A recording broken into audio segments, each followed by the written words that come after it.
ఉన్న బంగారాన్ని విడిపించి ఆ రోజు ఆన్లైన్ రేటుకే మేము కొంటాం. Sharma gold company. నమస్తే, వెల్కమ్ టు సుమన్ టీవీ. నేను మీ యామ్ని.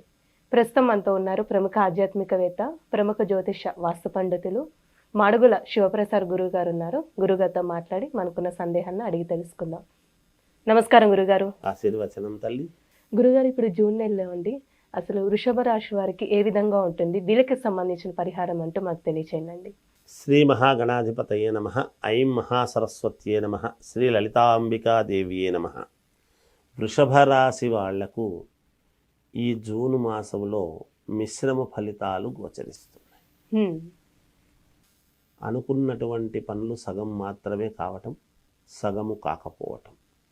గతంలో చేసినటువంటి వాళ్లకు కూడా ఏదో కొన్ని ఇబ్బందులు ఈ మాసంలో కొంచెం తిరగదోడడం లాంటివి, ఇలాంటివి ఏమైనా కలిగే అవకాశాలు ఉండవచ్చును.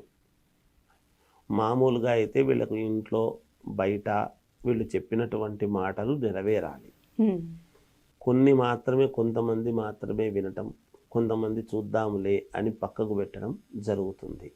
అందుకని మిశ్రమ ఫలితాలుగా ఉంటాయి. రావాల్సినటువంటి ధనము యథావిధిగా వస్తుంది, కానీ రెగ్యులర్గా వచ్చేటువంటిది ఏదో వస్తుంది.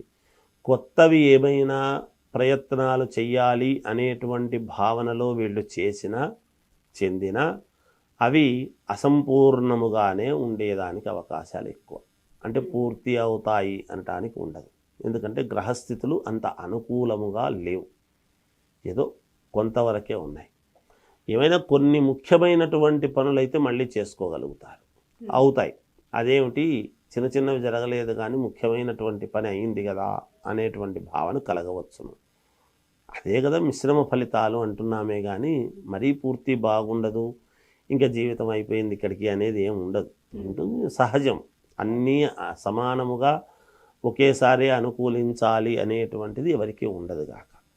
అలా ముఖ్యమైనటువంటి ఇవి తీసుకుంటారు. ఇక దైవారాధనకు సంబంధించినటువంటి విషయాల్లో పాల్గొనటము ఎక్కువగా, దూర ప్రయాణాలు అనేటువంటివి అవసరానికి డబ్బు కోసము కావచ్చు, లేదా పార్ట్నర్షిప్లో ఉండేటువంటి వాళ్ళు కావచ్చు, వ్యాపారము దృష్ట్యా కావచ్చు, అలా దూర ప్రాంతాలకు వెళ్ళటం అనేటువంటిది జరుగుతుంది. దానివలన ఉపయోగం ఉంటుంది, కొంచెం సఫలీకృతులు అవుతారు.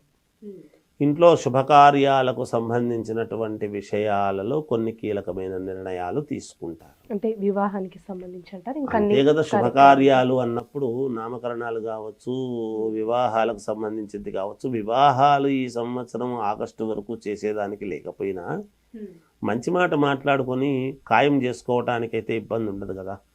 అలాంటి నిర్ణయాలు తీసుకునేదానికి కొంచెం ఎక్కువగా అనుకూలాలు ఉన్నాయి అని దాని అర్థం. అలాగే విద్యార్థులకు చాలా బాగుంది.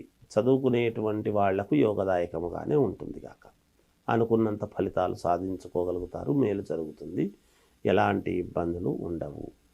రాజకీయాలలో ఉండేటువంటి వాళ్లకు కూడా యోగంగానే ఉంది, ఇబ్బంది ఏమీ ఉండదు. ఏదో వాళ్ళ అనుకూలం కొద్దీ వాళ్ళు దీన్ని బట్టి వాళ్ళు ముందుకు వెళుతూ ఉంటారు. ఇక భూముల వలన కలిసొచ్చేటువంటి విధానం ఏదైతే ఉందో అది కొంతవరకు వీళ్లకు మేలు జరుగుతుంది అనేటువంటిది సూచనప్రాయముగా వీళ్లకు తెలుస్తుంది. తెలియడం వరకే. లాభం అందడం అనేటువంటిది కొంచెం వాయిదా పడవచ్చు, దానివల్ల వచ్చే లాభం. అలా మేలు జరిగే ఇది ఉంటుంది గాక. కోర్టు పరమైనటువంటివి ఏమైనా సమస్యలు గనక ఉంటే ఆ వాయిదాలు మీకు అనుకూలంగా వస్తున్నాయి అనేటువంటి భావన వీళ్ళకు తెలుస్తుంది గాక. ఏది ఏమైనా వృషభ రాశి వాళ్లకు మిశ్రమ ఫలితాలతో కూడుకున్నటువంటిదే కానీ కొంతవరకు పర్వాలేదని చెప్పొచ్చు. గురుగారు, ఇప్పుడు ప్రైవేట్ ఉద్యోగస్తులు కానీ గవర్నమెంట్ రంగానికి సంబంధించండి, వీళ్ళకి ఏమైనా అంటే ప్రమోషన్స్ అలాంటి వచ్చే ఛాన్స్ ఉందంటారా? ట్రాన్స్ఫర్స్ అయ్యే ఛాన్స్ కూడా అంటే అమ్మ, ప్రమోషన్స్ అట్లాంటివి వాళ్ళ జాతకాలు బట్టి కొంతమందికి ఏమైనా రావచ్చేమో. రాసుల ప్రకారముగా అయితే ఇప్పుడు ఏమీ లేదు, సజావుగా సాగటమే ఉంటుంది. స్థాన చలనము కానీ లేదా కొత్త ఉద్యోగాలు కావాలి అనుకునేటువంటి వాళ్లకు కానీ వీళ్ళు ప్రయత్నాలు చేస్తూ ఉంటారు. వెంటనే ఈ సంవత్సరము మీకు అన్నీ జరిగిపోతాయి, అయిపోయింది అని అనటానికి ఎట్టి పరిస్థితుల్లోనూ ఉండదు.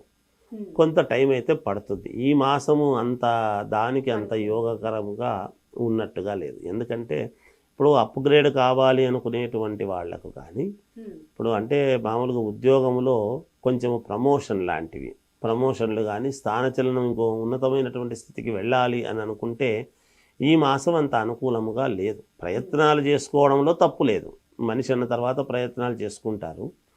వాళ్లకు ఒక చోట ఖాళీ ఉంది అని తెలుసు, అక్కడికి మమ్మల్ని పంపండి అని వీళ్ళు రిక్వెస్ట్ చేసుకోవచ్చు. కానీ చూద్దాం అని పెండింగ్లో పడడం అనేటువంటిది జరుగుతుంది. అంతేగాని ఏదో ఇబ్బంది జరగదేమో అనేటువంటిది అయితే ఏమీ ఉండదు. కొంతమందికి ఒకే లగ్నంలో పుట్టుండరు కదా. ఎవరైనా ఇప్పుడు వృషభ రాశి వాళ్ళు ఈ లగ్నానికి అందరూ పుట్టుంటారనేది ఏం లేదు. వాళ్ళు పుట్టినటువంటి లగ్నాన్ని బట్టి మిగతా గ్రహాలన్నీ ఉండేటువంటి దాన్ని వల్ల గ్రహస్థులను బట్టి కొంతమందికి రావచ్చును కూడా, అనుకూలించవచ్చును. అందుకని అందరికీ ఇదే ఉంటుంది. జనరల్గా మనం చెప్పగలిగింది ఏమిటంటే రాశి వాళ్లకు అంటే మనం మామూలుగా అవుట్లైన్గా ఇలా ఉంటుంది, ఇలా కొన్ని కలిసి వచ్చే అవకాశాలు ఉన్నాయి, కొన్ని చోట్ల కొన్ని ఇబ్బందులు ఉంటాయి, ఇలా ఉపకృతులు మీరు ముందుకు వెళ్ళవచ్చును అనేటువంటిది మనం సూచనప్రాయంగా తెలియజేయగలుగుతాం. ఎందుకంటే లగ్నాన్ని బట్టి ఎవరి జాతకమైనా చూడాలి.